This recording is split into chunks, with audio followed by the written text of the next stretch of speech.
pour être là parce que j'ai estimé que ce projet de loi était important. Alors, vous devez m'excuser si j'ai quelques petits moments de gêne. Monsieur le Président, honorables députés, Monsieur le ministre en charge des institutions auprès du chef de l'État, ce matin, la nécessité et les objets de ce projet de loi relatif à l'institutionnalisation de la semaine de toutes les urgences légitimes auxquelles notre pays fait face, la problématique de la citoyenneté et de la paix dans son approche la plus complète apparaît dans notre pays comme la plus urgente de toutes.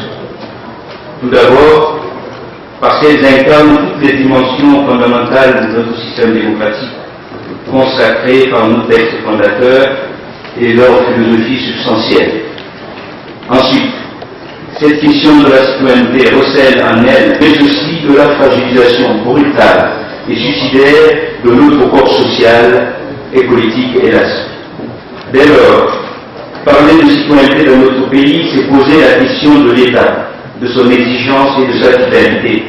Parler de citoyenneté, c'est s'interroger sur notre système démocratique, sur son essence et son fonctionnement. Parler de citoyenneté dans notre pays, c'est aborder la problématique des droits, des libertés et des devoirs des citoyens dans leur rapport à l'État, à la société et à d'autres citoyens. Parler de citoyens, c'est pointer du doigt nos obsessions ethniques et identitaires qui sont devenues des véritables dynamiques perverses de notre désintégration nationale et politique.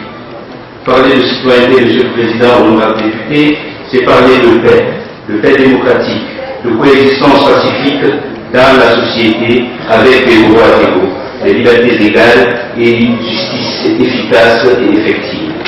Monsieur le Président, honorable député, Monsieur le Ministre, le constat est sans appel. Convenons-en, la réalité est brutale. Le communautarisme identitaire et ethnique menace gravement notre pays, sa démocratisation et sa paix sociale.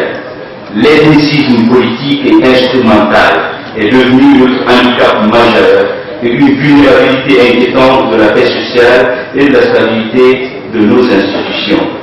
L'évidence est douloureuse, mais elle est palpable. Nous avons dans notre pays un manque criard et destructeur de citoyenneté, de culture de civisme, de culture démocratique et de facteurs démocratiques. Ce constat, nous devons tous le reconnaître en toute honnêteté, y mettre les mots et le langage qu'il faut et y faire face avec ténacité et intelligence. Car lorsque les mots ne nuisent pas le réel, le langage perd sa valeur et la politique son sens. À défaut, nos mots deviennent incompréhensibles, inefficaces et sans sens. Et la parole publique creuse et inaudible. Voilà les signes du désastre démocratique annoncé si nous nous y prenons garde. Face à cette réalité, le langage creux, par peur du réel et de ses désagréments et inconforts, nous tournons dans le vide en espérant désespérément un salut miraculeux qui ne viendrait jamais dans un tel désastre moral et intellectuel.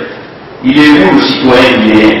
Tout le monde le cherche, nulle part on ne le trouve, parce que rien n'est fait pour qu'il advienne dans toute sa splendeur. Nous avons tous individuellement et collectivement le pied dessus, tout en faisant semblant de le chercher. Les partis politiques construisent, entretiennent, ils parlent aux militants rationnels et ethnicisés au lieu de parler aux citoyens. Les gouvernants gouvernent un peuple segmenté et tribalisé au lieu de gouverner des citoyens égaux, libres et responsables. Et ceux qui sont censés être les citoyens, les individus, je parle des Guinéens, détruisent eux-mêmes patiemment et quotidiennement d'humains ce qu'ils réclament de l'autre. Ils demeurent des hommes tribaux et en tout en réclamant des droits citoyens. Parler devient inutile, car les mots n'ont plus de sens dans notre société. Ils décrivent tout sauf le réel. Ils disent tout sauf la réalité. Nous savons tous que nous n'avons pas de nation. Nous le chantons tous à chaque fois que son absence nous rappelle notre fragilité désastreuse par nos inconséquences individuelles et collectives, par nos irresponsabilités sociales et politiques. Nous savons tous que nous n'avons pas de peuple uni. Nous le célébrons à chaque fois que nous sentons l'histoire nous titiller dramatiquement nos nuques. Et chacun d'entre nous le sait, le contraire serait désespérant, que nulle nation, nul peuple n'émergera jamais de cet environnement de chaos identitaire et de décomposition nationale, irrationnellement entretenu et nourri par nos mots, nos gestes et nos comportements individuels et collectifs. Monsieur le Président, et bien entendu, personne n'est responsable en Guinée, personne n'est coupable. Bien entendu, on est en Guinée, nulle trace de culpabilité et de responsabilité. Il n'y a que des victimes. Le mal est là et personne n'a une idée de son origine, de ses tentacules, ni de ses exalteurs. Ah si, on connaît les coupables, c'est l'autre. L'autre est toujours le coupable. C'est le seul coupable idéal de nos turpitudes intimes, de nos actions néfastes, de nos complicités handicapantes et destructrices de notre idéal de nation, de peuple comme corps politique unifié. Les partis politiques et leurs responsables respectifs ne sont jamais responsables des dérives ethniques, des manipulations communautaires, des discours haineux et violents contre l'autre, auxquels ils abreuvent méthodiquement nos compatriotes appelés militants et sympathisants, au lieu de les élever au noble rang d'hommes libres, d'hommes citoyens. L'État n'est jamais responsable de son incapacité à donner sens à ce que nos lois suprêmes lui imposent. Droit égal, devoir égal, la même liberté pour tous. Il n'est pas responsable ni coupable de son impuissance à donner en tout lieu et en tout moment à la loi sa nature générale et égalitaire, son avantage indu sans discrimination. Et nos compatriotes alors, ils ne sont jamais responsables, jamais. Les Guinéens ne sont jamais responsables, toujours victimes permanentes qu'ils se disent être dans leur confort de complicité morale irresponsable et malsaine. Ils disent être manipulés par les politiques, c'est ce que disent nos compatriotes, qui leur diraient de haïr l'autre, leurs voisins, leurs collègues de travail, leurs amis, leurs prochains, ceux d'autres Guinéens, parce qu'ils ne seraient pas de la même ethnie, de la même région, ne suivent pas dans le même parti politique, de la même religion ou du même sexe, ou ne parleraient pas la même langue. Mais disons net aux Guinéens, à l'endroit de nos compatriotes, on n'est manipulé qu'une seule fois. La deuxième fois, on est complice. Lorsque le manipulé se sait manipuler, il n'est plus un manipulé et ne saurait par conséquent trouver d'excuses permanentes pour sa complicité morale. Nous savons tous que les politiques et les partis politiques sont devenus de véritables problèmes pour notre idéal de nation, de démocratie rationnelle et fonctionnelle, de démocratie et de paix sociale. Ils sont devenus des cailloux dans les chaussures déjà inconfortables de la République sans citoyens et sans nation. Ils caressent leurs militants et sympathisants dans le sens ethnique et clanique au détriment des idéaux de l'État-nation, de la démocratie et de la République. Ils manipulent, incitent à la haine, à l'exclusion, à la stigmatisation et par conséquent à la violence. Faussement naïfs qu'ils sont, je parle de ces militants et sympathisants, puisqu'ils ne sont plus que ça. De la citoyenneté, ils n'en ont rien à faire, ni eux, ni d'ailleurs ceux qui les y conduisent. Ils laissent les partis politiques creuser leur tombe, sans sursier, en espérant y trouver leur bien-être au détriment de celui des autres. Quelle illusion, quelle désillusion et quel désastre. Monsieur le Président, honorable député, Monsieur le Ministre, dès lors, la désagrégation de l'idée citoyenne, symbole d'égalité, de liberté, d'ouverture, de l'idéal de nation, comme communion fraternelle, a fini par faire de l'espace public, de nos lieux de vie commune, le lieu d'expression de nos faillites individuelles et collectives, caractérisé dans un chaos ambiant savamment entretenu. Personne ne dit rien à l'autre, encore moins à la société. Personne ne doit rien à l'autre, encore moins à la société ou à l'intérêt général. Aucun respect pour les règles communes et générales. Aucun respect pour le bien public. C'est normal, on est en Guinée, ceci n'appartient à personne, comme on le dit. Quel désastre! Dans la circulation routière, l'égoïsme individuel, l'indiscipline généralisée, la violence normalisée, parfois sous le regard complice, démissionnaire de l'État, qui devrait faire entendre la loi mais qui ne le fait pas, sont devenus des manifestations quotidiennes d'un incivisme destructeur et ravageur des règles de vie commune et les principes les plus élémentaires de la citoyenneté démocratique. Chacun fait ce qu'il veut, comme il veut, où il veut et quand il veut. Et nous faisons semblant de faire société pendant qu'on détruit constamment, quotidiennement et permanemment tous les fondements de notre vivre ensemble. Nous déconstruisons ce que nous devons construire. Nous délions ce que nous devons lier. Nous diabolisons ce que nous devons chérir. Nous entretonnons ce que nous devons rejeter. Dans tous les domaines de nos vies quotidiennes, partout où la citoyenneté devrait avoir tout son sens, toute sa place, son ignorance, son absence entretenue, sa manipulation produisent le même désastre, le même chaos, la même désolation politique et sociale. Qu'elle soit civile, politique, sociale ou environnementale, l'exigence citoyenne a cédé la place, Monsieur le Président, à l'égoïsme individuel de notre pays, aux manifestations identitaires dévastatrices. Pendant ce temps, tout le monde fait semblant. L'État fait semblant de jouer son rôle de puissance publique, détenteur légal de la force légitime. Il n'en est rien. Les partis politiques font semblant de jouer leur rôle de moteur de la démocratie et de l'éducation citoyenne. Il n'en est absolument rien. La population fait semblant d'être citoyenne, attachée à une culture de paix. On est bien loin de cette réalité quand on sait le penchant dans notre pays à la violence et à la vindicte populaire. On fait semblant d'avoir une nation, d'appartenir à la même communauté, pendant qu'on agit pour empêcher que cela n'advienne. Monsieur le Président, honorable député, Monsieur le ministre, tel est le constat préoccupant et attristant, d'ailleurs non exclusif, mais nos esquifs de nos problématiques citoyennes et démocratiques.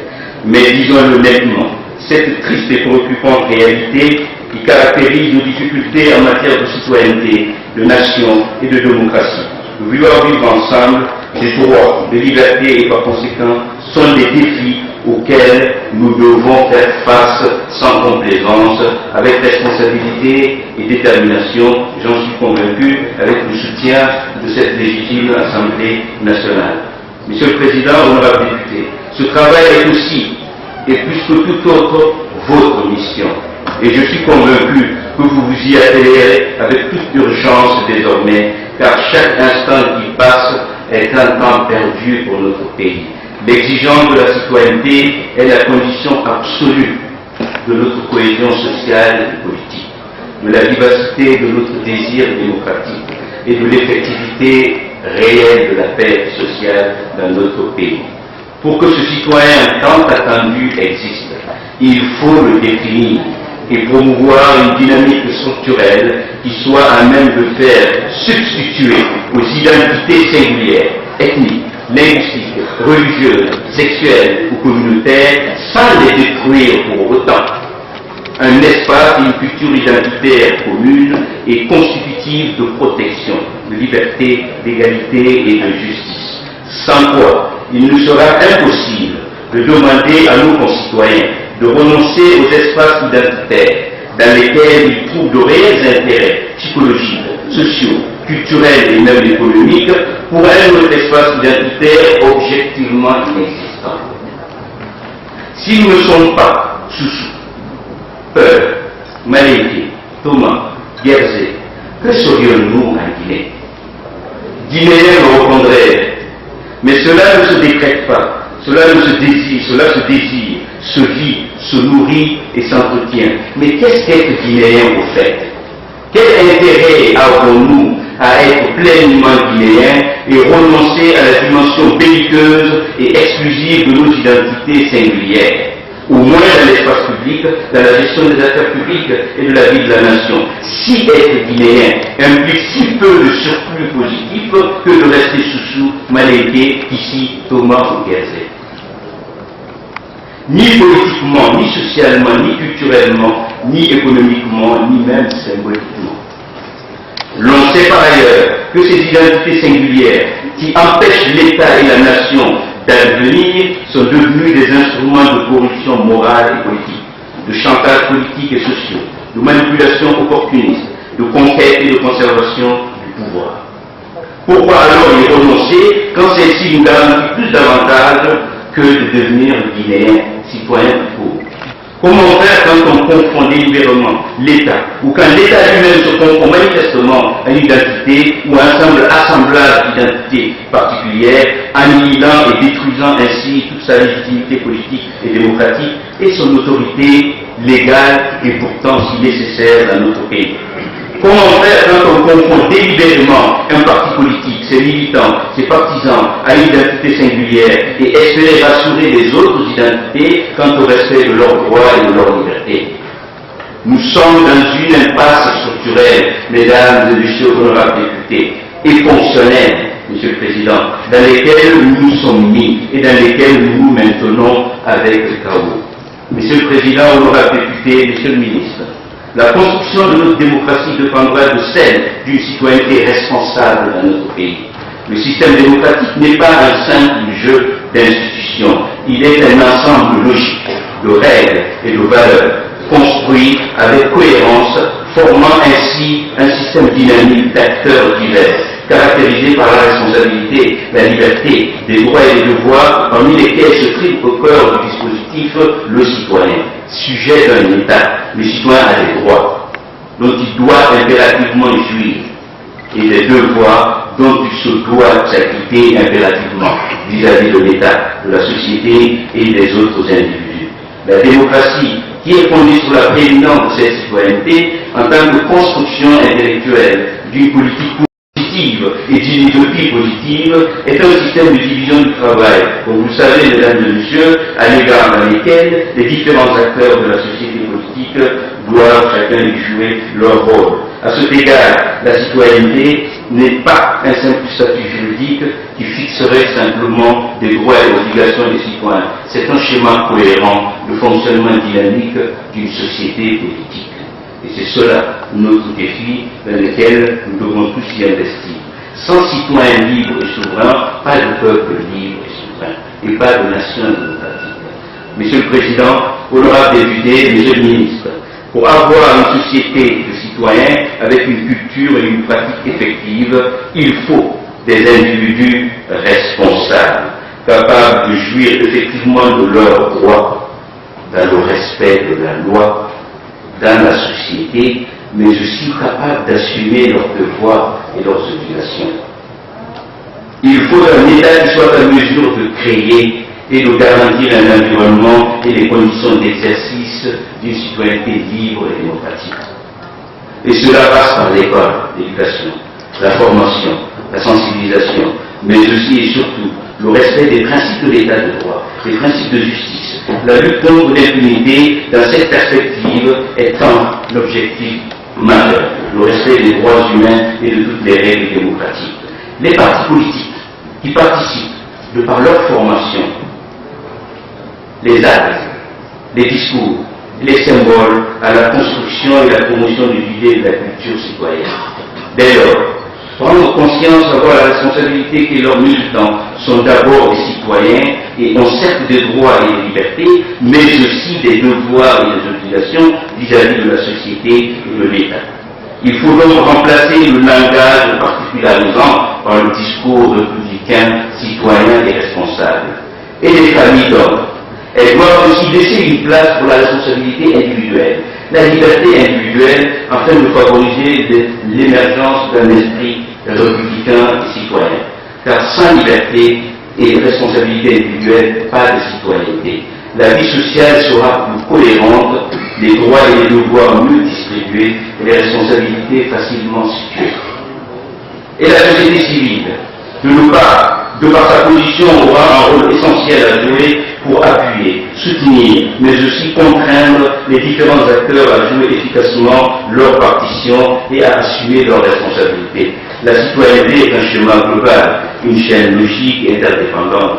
La défaillance d'un de ces acteurs complique forcément, Monsieur le Président, honorable député, l'accomplissement efficace de cette tâche et la construction d'une société démocratique.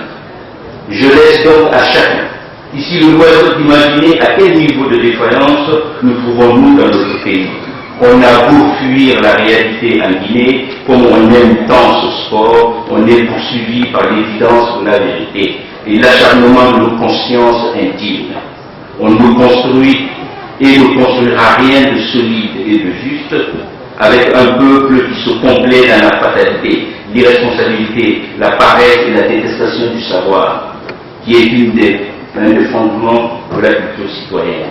La logique de responsabilité est un élément essentiel du système démocratique, du haut vers le bas, du bas vers le haut, à gauche vers la droite. C'est pourquoi il reste entendu que la liberté n'a aucun sens sans la logique de responsabilité et que celle-ci ne tient pas sans liberté. Mais cette liberté, d'où vient-elle? De l'essence même de la nature humaine, de l'essence même de l'être humain. Les textes juridiques des États ne font que consacrer ce que la nature a déjà donné à l'être humain. Monsieur le Président, honorables députés, la citoyenneté est un dispositif essentiel de notre système, en ce sens qu'elle définit, incarne et exprime le sens et le rôle de l'ensemble des éléments d'un État démocratique. C'est la base politique du rapport entre l'État et les individus souverains. En cela, la citoyenneté est le fondement et la justification de la disparition du pouvoir arbitraire d'un État, car celui-ci et sa légitimité deviennent les conséquences logiques de la citoyenneté. C'est pourquoi elle implique une culture de participation responsable et libre au débat politique et public dans le cadre de la conduite des affaires nationales. Elle implique aussi une culture de la modération et de la tolérance, toutes choses qui manquent tant dans notre pays. La culture de la tolérance est un élément fondamental de la culture citoyenne dans toutes ses expressions. Le citoyen est un individu libre, c'est pourquoi on ne saurait nous dissocier des droits de l'homme. Les droits des citoyens sont fondés sur les droits de l'homme, les droits civiques, les droits politiques, les droits sociaux tels que la liberté d'expression, le principe d'égalité, le droit de propriété, le droit de vote et d'éligibilité, sans oublier le droit d'être protégé par son État, mais le devoir aussi de se soumettre aux lois de la République. Mais pour que cet État soit, il faut une communauté d'adhésion, de vie, de destin et d'énergie qui fonde et garantit sa légitimité et sa crédibilité. Cet État, devenu État-nation, est une organisation juridiquement bien établie. Honorables députés, Monsieur le Président, Monsieur le Ministre, je vous prie de bien vouloir mesurer ici l'urgence de cette problématique dans notre pays. Le gouvernement, mesurant cette urgence de la problématique et de l'importance du sujet dans le cadre de notre processus de démocratisation, a jugé nécessaire d'engager ce projet auprès de votre haute assemblée afin de doter notre pays de perspectives nouvelles pour la construction d'une véritable culture citoyenne. Avant de vous présenter succinctement ce projet, permettez-moi, honorable député, de vous exprimer cette conviction, un désir profond et une attente pressante. J'espère, nous espérons qu'après le débat, forcément utile et nécessaire, qu'au-delà de nos divergences, ce projet fasse consensus, nous rassemble, interpelle, mais que ce soit aujourd'hui aussi le lieu pour chacun d'entre vous, honorables députés ici, de lancer et d'envoyer cet appel pressant à l'ensemble de nos concitoyens pour qu'ils prennent conscience de l'urgence et de la nécessité pour nous de nous inscrire dans cette logique de la citoyenneté. C'est la pratique de la citoyenneté qui fait le citoyen. Le citoyen ne s'invente pas, ne se décrète pas. Ce projet de loi a l'ambition de créer et d'institutionnaliser la semaine de la citoyenneté et de la paix dans notre pays est le résultat de ce constat, de nos défaillances et de nos manques de civilisation. Cette semaine de la citoyenneté et de la paix aura lieu chaque année sur l'ensemble du territoire national, régions, préfectures, communes urbaines et rurales. Elle sera totalement consacrée à l'éducation, à la sensibilisation et à la promotion de la culture citoyenne, de la culture de la paix,